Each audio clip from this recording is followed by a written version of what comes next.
Кимали Окта гориво. Иран прекина со испорака на нафта на сопственикот на скопската рафинерија Хеленик Петролеум, според тамошните медиуми заради неплатени сметки.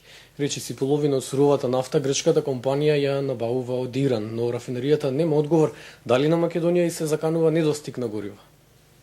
Ќе остане ли Окта без нафта? Иранската телевизија през ТВ денеска пренесе дека Иран прекинува со испорака на нафта за две најголеми грчки нафтени компании, Хеленик Петролеум и Мотор Оил Елас, бидејќи имаат неплатени сметки. Хеленик, која е мајка фирма на Окта, воедно ја снабдува со сурова нафта, користи дури 40% од иранскиот енергенс. Дали ова ќе значи недостаток на македонскиот пазар со нафта, со оглед на тоа дека грчката рафинерија покрива неверојатни 90% од големопродажбата на нафтени деривати во државата? Тоа практично значи дека освен Лукойл и неколку мали бензински пумпи, останатите компании купуваат нафта од грчката компанија. Дали Македонија ќе остане без нафта, денеска немаше одговор од Окта. Тие повторно останаа недостапни за јавноста.